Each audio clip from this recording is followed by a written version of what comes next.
Joaquim Barea Queralt naix a França, a la localitat de Bujan, l'any 1922. Els seus pares són fills d'immigrants espanyols. Se'n tornen a Espanya poc abans de la Segona República.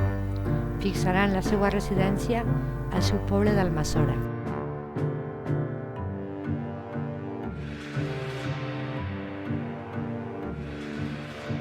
En 1931, perquè va ser quan el 31,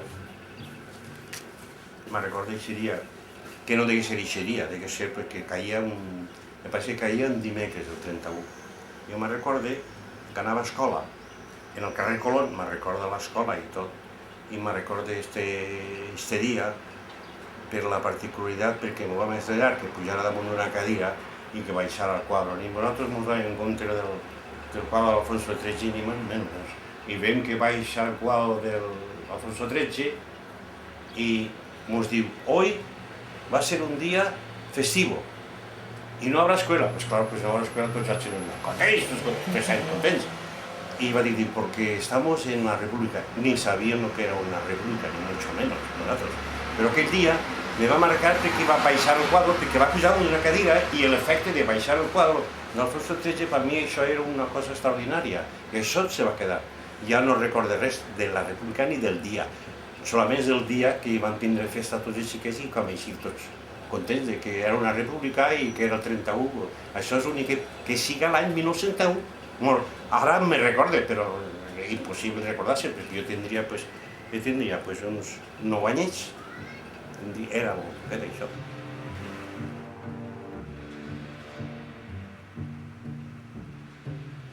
I després ja va vindre tot el moviment, ja va vindre la república en tot el que va aparèixer l'any 36, en tots els efectes de la política, i aparèixer el poble que se va involucrar en la CNT i la FAI, que era el principi i el projecte anarquista, que dic jo, el projecte anarquista.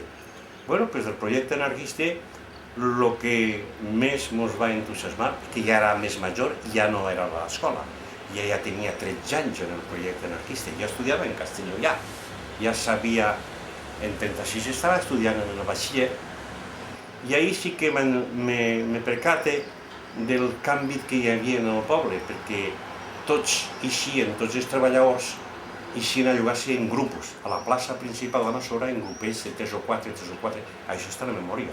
3 o 4 anaven, i anaven els caps de quadrilles per treballar els horts, anaven buscant els homes. Però m'he donat compte que això que era un mercat d'esclavos, era això, perquè el problema d'això és que aquests gent que buscaven per treballar, buscaven la gent jove. Els joves entre 25 i 35 anys tenien feina, però això és una reflexió que faig. Però aquesta reflexió ens donen compte que ja no se llogaven. O sigui, al llogar-se en grupos ja s'anaven, ja s'havia incorporat el treball que havien ficat els anarquistes, ja hi havia una cooperativa que s'encarregava de buscar-los i d'acudir allí, a una llista per a treballar. I jo em recordo que estaven els abuelos, que estaven meus abuelos allí, i que parlaven bé perquè estava tot organitzat, i que els pagaven en bitllets de paper. Y entonces s'anava a la cooperativa a comprar lo que necessitaven, vale por tanto, pel jornal, lo que sea. I això em va aparèixer una novedat en el poble, i això era una novedat, que aquesta novedat va durar el que va durar, saps?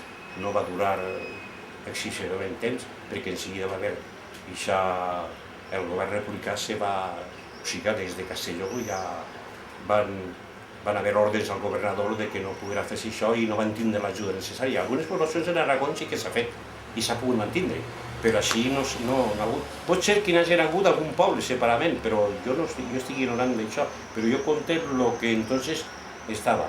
10 anys i jo tenia 13 anys i vaig veure el que no se veurà ningú dia més, que és veure cremar. Vaig veure com agarraven tots un cabiró i com tiraven la porta del convent d'Almassora i com entraven dins, i la foguera que van fer dels mobles, dels confessionals i tot. Això era una cosa extraordinària. La gent allí estava mirant tot un roterol i estaven tots antiguant-se allí. I hi ves s'acaba el món, xiquets, mos diuen, s'acaba el món. Resa que s'acaba el món, mos diuen. Resa que... Ara veien una fumera i veien que era l'església que caia tot a pique i que trencaven tots els mobles, però aquella gent que no havien vist més i que eren algo beatets en el poble, no me parlem de beatos, que hi ha de beatos. Jo recordo de la guerra, pues, les sirenes, en particular, els campana, la campana del poble, que ja les recorda molt bé, la campana del poble. Ja sabíem, els xiquets, quan era un bombardeo d'aviació i un bombardeo dels barcos de guerra. Això era una cosa que em se va quedar a memòria, perquè si que no diem, ara estan tirant els canons els de guerra, i ara estan l'aviació. Hi havia dues explosions, quan hi havia els de barcos, hi havia, feia tum-tum, saps? Una cosa que eixia com si eren dos. Si hi havia una més xicoteta, és que després se sentia la més grossa, i diem, això és el de barco. O sigui, que se sentia una espècie d'un eco o el que fora, saps? Que apreciàvem la diferència dels ruïdos, del soroll. Sabíem que això era l'aviació i això, i clar, pues, estava estudiant el batxiller en Castelló. I és quan, com ma mare, als 12 anys, havia estat en França. Claro, ella s'ha criat en França, la mare dels 12 anys s'havia criat. Mira si s'havia criat en França, que parlava l'occità, la llengua pròpia, l'occità d'allí, i el francès i l'espanyol, sabia ella, des d'això. I entonces, quan va veure els bombardeos, va dir, així no hi ha ninguna salvació només que fugir a França.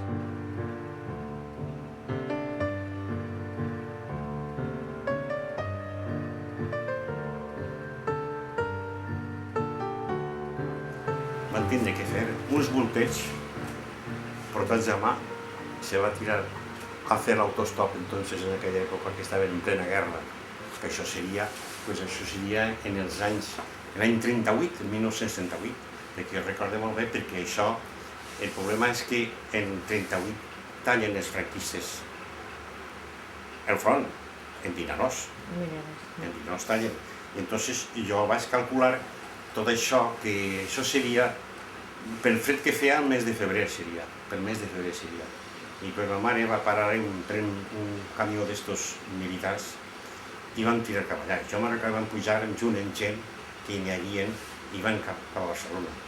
I de Barcelona ja estàvem a la frontera, també devia ser una odissea que no recorde, perquè hi ha tantes coses que van passar que no me'n recorde d'això, i odissea i xarat. Però se veia que hi havia una gran afluència de refugiats a la França, una afluència tremenda. Perquè l'afluència és que baixem, ja agarrem el tren en Cervera i baixem directament ja en direcció a on ella coneixia a Besiers, és el lloc que hi havia, que ella havia viscut. No és que havia conegut en Besiers, sinó que havia estat també en Narbona. En aquell temps va estar en Narbona també, els seus pares, però van tornar al costat de Besiers. I allà en Besiers, mos agarren els gendarmes, perquè era un tren complet de gent, no era una qüestió de gent. Ja tots enquadrats en gendarmes, pareixia que estava ja l'afluència perquè venien, i la gendarmeria mos fa baixar a unes estacions i mos estacionen a uns garatges que n'hi ha, que allí anava dit en francès, des entrepôts, o sigui, uns puestos que fiquen tots els materials, això, i allí mos va amuntonen a tots allà dins, allò era un desastre, perquè estàvem tots mesclats, els homes, i després ve la separació de la gent, els homes, els gendarmes allí, i m'ho han ficat llits per terra i colxonetes, allà dormint. Ma mare no me soltava el braç perquè era una muntona de gent, i ma mare se pensava que perquè jo havia nascut i tenia un llibre de família, que no estaria allí. Se pensava ensenyant un llibre de família que era francès i que jo era un xiquet francès i que no tenia pecat. No, jo també dic que era espanyola, que no era... Vostès són refugiats espanyols, vostès no són francesos, ni mucho menos, vostès són refugiats espanyols. I allí estaríem unes de 4 a 5 dies allí dins, tots. I el problema és que la gent del poble ens va reeixir molt bé de Besiers. Se va donar compte que veníem tots d'això i la gent acudia i teníem una simpatia, a més, vaig dir, directament. En França hi havia molts comunistes, perquè hi havia dos líders molt importants, Torres i Duclos, que eren dos comunistes molt bons en França, i hi havia molta premsa comunista i la gent se ficava molt s'involucrava molt en els comunistes, molt, i la premsa, l'Humanité, que n'hi havia, se llegia molt l'Humanité, i eren molt republicans. Aquelles coses eren republicans, i no eren res de Franco ni molt menys, lluny de ser de Franco, lluny. I la gent del poble mos portava menjar, però enseguida se va acabar això. Als 2 dies o 3 els gendarmes se van apoderar d'allí, ens van separar la gent i ens vam quedar allí. Això estàvem cuidats per gendarmes. Però el problema és que no era qüestió de cuidar-se. És que després, nosaltres, als pocs dies, als 5 dies que eixim allí, ens va treure d'allí una senyora que se va fer el càrrec, que era la cunyadella, nada menys. Era molta família, era la cunyada, i era viuda. I se van poder parlar d'uns i altres i va poder localitzar la cunyada i ens va treure la cunyada. Però va tenir que anar a la policia, va dir que se feia càrrec de la manutenció i de tot nosaltres, i efectivament, però la policia ens va fer un paper que se diu un récépissé en francès, un paper que és un salvaconducto, diguem, la traducció és un salvaconducto, que era de 15 dies. Els 15 dies havies de tornar a la policia que te'n feren 15 dies. I així n'ha estat molts anys. Ha estat per estar 20 anys. Davant la llau de refugiats espanyols travessant els Pirineus, el govern francès habilita camps de concentració en les platges, tancats, enreixats de fil d'aram contra la mar i vigilats per senegalesos. Entonces, en aquell moment, ve la guerra de França, ve l'entrada del 39 de tota l'avalanxa, perquè jo estic parlant de l'any 38, però ve en 39, l'avalanxa en massa, ja no pot, ja estan fent els camps de concentració, estan fent, al veure en 38, aquesta gent que venia, els francesos van obrir els ulls i dius així, ve l'avalanxa, s'acaba la guerra, i ens venen tots, que no estàvem preparats per això, en absolut. I entonces ve l'avalanxa del 39, que passen mig milió de persones, que no és una broma. Nosaltres estaríem en el mig milió, possiblement, quan diuen que hi havia mig milió, i aquest mig milió es van fotre dins els camps de concentració. Jo vaig entrar ja a Besiers i nosaltres anàvem al camp de concentració a veure'ls allà. O sigui, que va ser una cosa d'Agde, el camp de concentració d'Agde, on vaig veure aquelles calamitats, que això me'n recordo perfectament. Me'n recordo aquells braços que eixien entremig dels fils d'espinos, tancats allí a la playa. Això era una presó d'arena, que n'hi havia, no sé els que n'hi havia de línies d'això, però veia els braços, veia la gent que me demanava que tirarem el correu, una carta, que només faltava ficar el sello, per dir a la família que estan vius. Això era una cosa fent. L'altre demanava sabó, l'altre demanava si té dietes afectats. I nosaltres anàvem, cada volta que podíem, ma mare replegava roba, anava dient als espanyols que n'hi havia propis en països replegant roba que no gastaven, per no roba que no tenien ni per canviar-se. Els pobres havien passat la frontera, havien entregat les armes a la frontera i havien passat la frontera. I anaven el que portaven, i no tenien ni roba tal vegada. I això era un desastre. Un altre amic també, van fer molta amistat amb aquesta gent i es portaven el que podien, es portaven. I així van passar tota aquella tragèdia, van passar en 39 i 40 se fan la guerra en França, però és que perden la guerra els francesos, i al perdre la guerra els francesos entra un govern fantoche, que és de Pétain, que està disposat a ajudar-los i fa creure a la població francesa que era el moment de resignar-se i fer la pau en els enemics de tota la vida, perquè havien tingut la guerra en 70, la guerra de Prússia, que ara venia la guerra, que aquesta guerra s'havia d'acabar i Pétain pareixia voler donar una figura, saps, als francesos que havia de conciliar-se i fer la conciliació. I va haver gent que pensava en això, que gent que havia tingut morts en la guerra anterior, que havia costat ja en la guerra 14, $1,5 milió, i que no havia de fer-se una altra guerra més, que havia de fer la pau entre els alemanys. I el Pétain va entrar una cançó que era com un himne, com fos la marsellesa, però magnificant a Marechal Petain, saps? Magnificant-lo a ell, que era el salvador de Francia, etcétera, etcétera, etcétera, ¿sabes? Y ve la persecució, entonces fan els acuerdos entre el Reich, els alemans, fan acuerdos a buscar els jueus. Però si tu t'encontraves sense papers i roig, perquè ja teníem, ja el govern s'havia canviat i ja no era Leo Blum, sinó que era Daladier.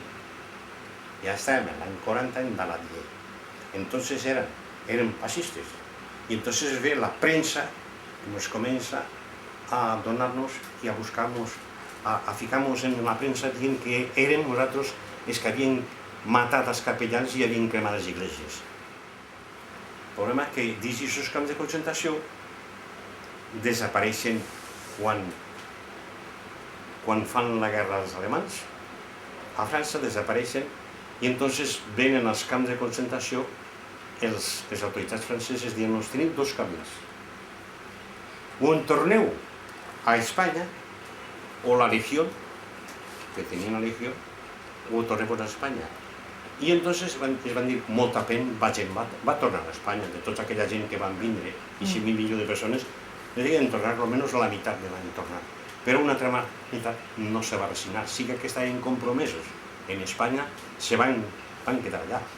I en el camp de concentració ve que com estan en guerra els alemans i necessiten mà d'obra els francesos i els camps estan abandonats i una part de la producció agrícola perduda. Entonces es diuen, si voleu vindre en batallons de fortificacions cobrareu 10 francs i vindreu vosaltres i menjareu i sereu persones i viureu. I molts se van incorporar els pobres que van fer cap finalment enganxats en les bolses dels alemans que van fer amb tot. Perquè nosaltres sabíem dir en alemà totes les coses ja. Com si mos pillaven els alemans i nosaltres ja teníem por que mos digueren wie viel Papier, els papers. I aquesta paraula teníem sempre a l'orella. Que sapien que en alemà vol dir ens havíem de pres ja coses en alemà perquè sentíem que l'ocupació la teníem allí. Va vindre una visita típica que es va fer, l'única volta que vaig dir Franco d'Espanya, la va fer a Montpellier, a veure Petain, i aquest dia van fer una ràsia que no s'han vist més. Els espanyols, que no van tindre papers en aquesta població, en Besiers, no s'han vist mai més. Perquè jo i un muntó de gent van dir fulano tal, que este es un anciano, este es no sé cuántos, ¿no lo has visto o no lo has visto? No s'han vist més. Que sé què va ser d'ells. No sé què va ser, però ja no s'han vist mai més ja. Que es van dir, que es agarrarien, es portarien conforme van fer tots en la bolsa ixa de això. Però en la bolsa són gent que havien fet la guerra d'Espanya, els que van agarrar els alemanys, aquesta bolsa que van matar-los i que es van emportar tots en trens militars, es van emportar allà, que eren els apatrides. I clar, els acords que tenia el Petain en el Reich, en el Tercer Reich, els acords que tenia era que els francesos no tingueren dret a fer el servici militar.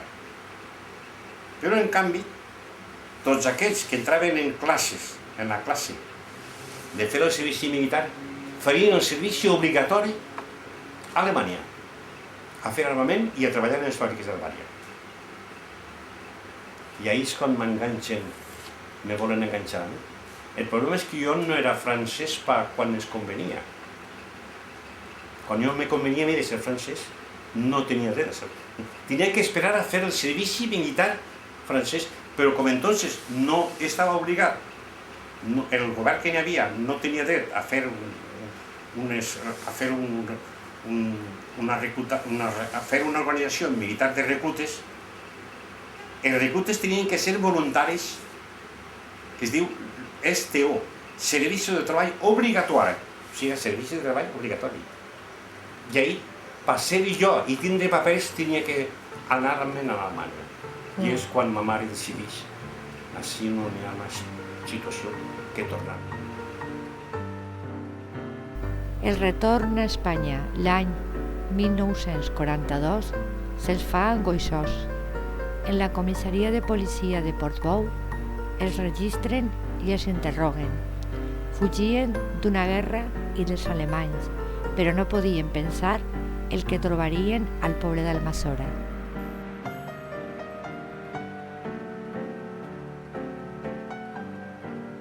I tornem a Espanya. I ahir és jo me fiqué en aquestes organitzacions, me fiqué en les organitzacions comunistes, que en el poble és l'únic que hi havia en les organitzacions comunistes. Dius, quina guerrilla feien? Pues uns pamfletos que passaven per baix de les portes i que anàvem. El problema és que nosaltres ens enteràvem no solament de quan es torna, de la persecució que hi havia en el poble i la delació de tots aquells que havien participat en un moviment de la guerra civil. Tots aquells que havien participat, com a la meva dona li van fer, son pare i sa mare també a la presó, perquè havia filmat, perquè el cine que hi havia a Almassora, el cine que havia passat pel·lícules que eren comunistes, i era un roig i era un col·laborador, i entonces havien tancat a son pare i sa mare. Pues nosaltres, el que passava que en esta organització, el que nosaltres fem, repartíem uns pamfletos contra Franco, dient-nos i notificant-nos que això s'acabava pronte, que les victòries, que els aliats guanyarien la guerra i que Franco no podia estar en el poder. Que lògicament, si havien de tirar a Hitler i Mussolini, que s'havien de tirar fora, que Franco feia part d'ells. I era una lògica que nosaltres ficàvem i aniràvem a tots els que estaven repressius, perquè nosaltres anàvem a visitar la gent que eixia a la presó.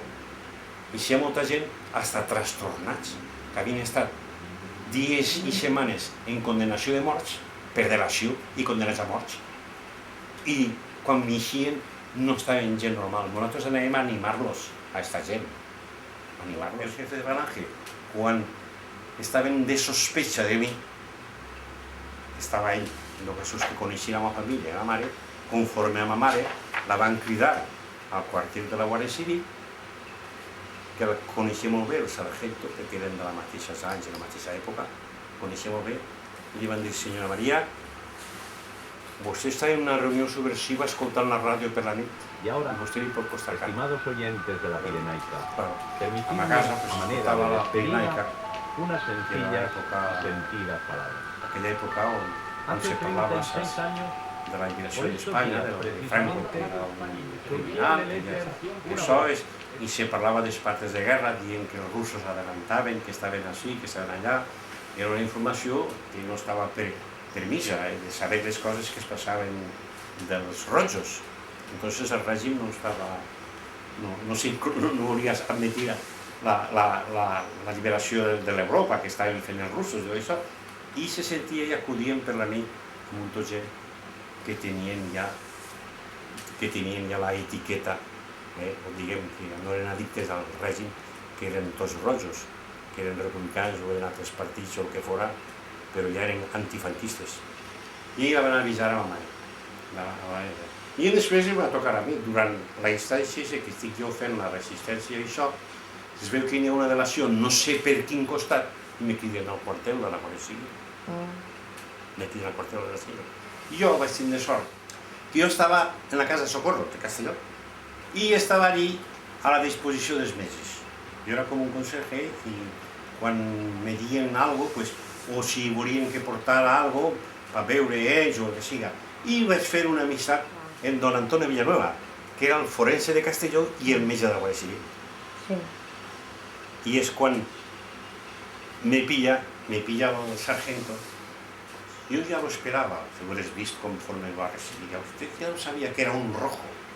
Ya tenía yo información de usted que hace usted por ahí comentarios de la política y que me va a fotre una amenaza allí.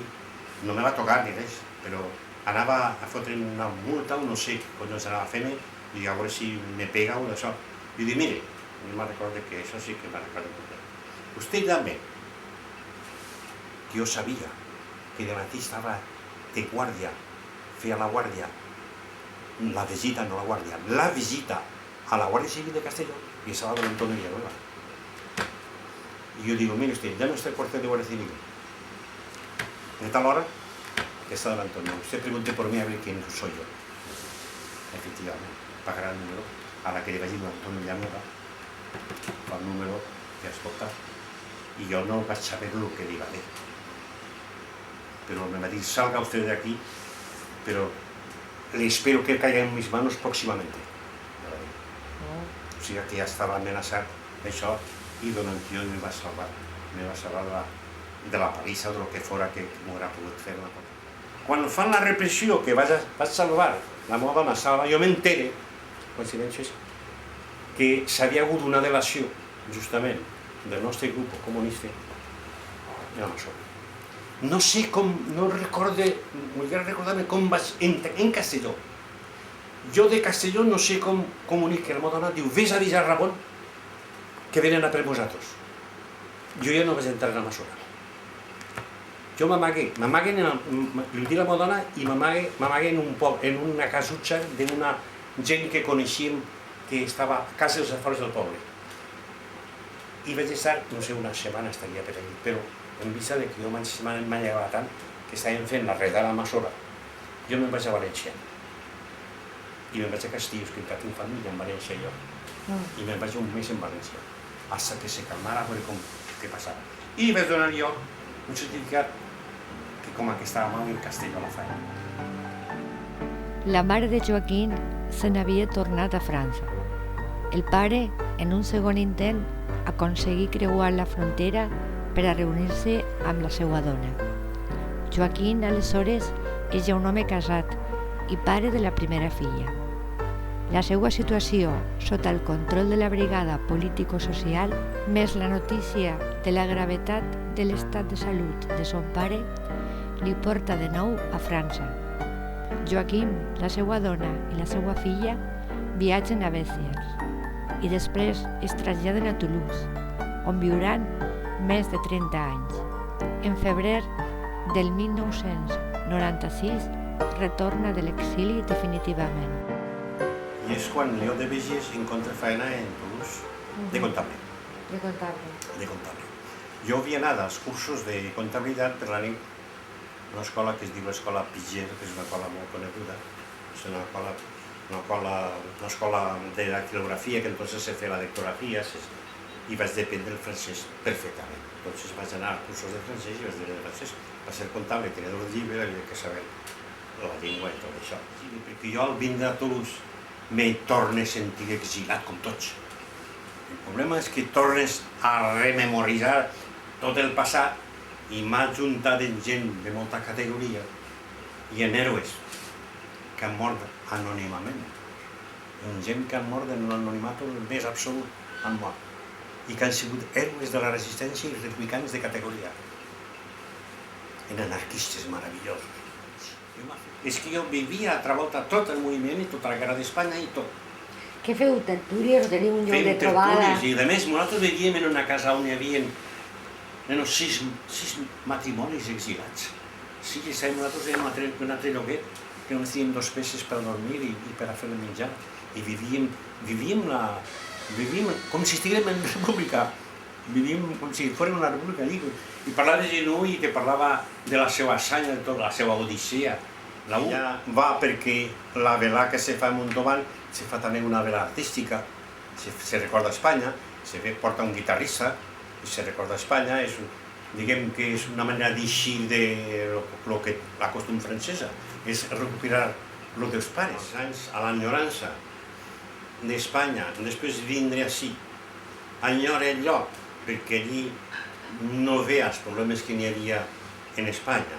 Pensava que el retorno seria un retorno en altres condicions de vida política i que haurem recuperat algo de lo nostre i després veure el que se passa així, aquesta decepció que tinc de lo que estem vivint, de veure que tanta gent morta per un costat i per l'altre, és com és fet de compte que és una poesia dramàtica, parlar d'un costat dels morts d'allà i els morts d'ací i que no se vulgui recordar, i que tinguem apartat la memòria històrica, que és tan important, recordar la memòria històrica, recordar aquella gent, és tan important.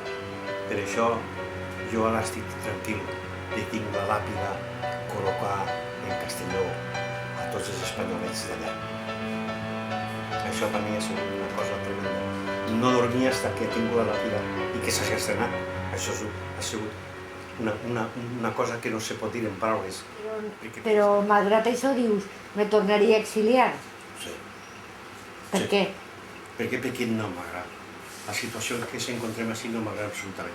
No veig, m'ha desenganyat del sistema que tenim. El sistema que tenim, aquesta democràcia que tenim, dins de lo que cap. No podem parlar, perquè encara podem parlar. Aquesta democràcia falsifica o descafeïna, a veure si podem encontrar una paraula que pugui lligar en tot això. Descafeinat, com un cafè d'estos que prens que no és cafè. És un desengany que tens, que veus aquella gent que han mort, una decepció, un desengany de veure que tot s'ha intentat de... Mos han enganyat, mos han enganyat, i és el problema. És que el meu sentiment és una cosa que ho dic en la poesía, ¿no? Que ficará en la poesía. Huyendo de una guerra incivil, del hambre, las bombas y la muerte, Francia fue la huida. Con mi pobre madre, los dos, sin saber cuándo volver, en busca de algo de cordura en tierra extranjera. Era niño francés que nunca supo saber si me tiraba más el hilo de la sangre o la hebra del lugar, mas cuando quise averiguarlo pude comprobar que por caprichos de unos y antojo de mis padres, que a dos tierras era imposible amar, que ambos estratos mis raíces hundí, pero estas se secaron por el poco riego que le di. Ser español poca ilustración tenía, y nada por ser francés exilado seguiría. Hoy, lleno de vejez y amargura, no he sabido encontrar todavía aquella cordura que necesita mi planta, que como un bulbo necesita sustancia de reserva, que en espera que hagan crecer la semilla para encontrar el amor de un español siendo un galo francés, tal vez que nunca se puede amar dos tierras a la vez. Per lo viscut de l'estar rodejat de gent de la República, te fas com ells, al estar, al portar aquest bagatge que diuen en França, de la República sempre en la maleta, com els espanyols tenien sempre la maleta damunt de l'armari. Els espanyols de Toulouse van anar al metge, que tenia amistat amb un metge meu, que era el meu metge, i me diu: Monsieur Valéa, je veux que vous m'expliquiez pourquoi ils ont toujours la valise là. Chaque fois que je visite un Espagnol, il faut que je vois d'abord, avant de le voir à lui, je vois les valises. Je dis, je le comprends, vous ne comprenez pas ça, parce qu'ils ont les valises prêtes pour partir pour l'Espagne. Per això eren republicans, perquè volien tornar en una república i tenien la maleta preparada per anar-se'n a Espanya. Ja ha sigut vosaltres, ha sigut igual. Nosaltres hem tingut les maletes sempre preparades per anar a Espanya, però encontrar una Espanya com la que volíem, la que és de l'ell, la que ens havíem deixat, i la nostra.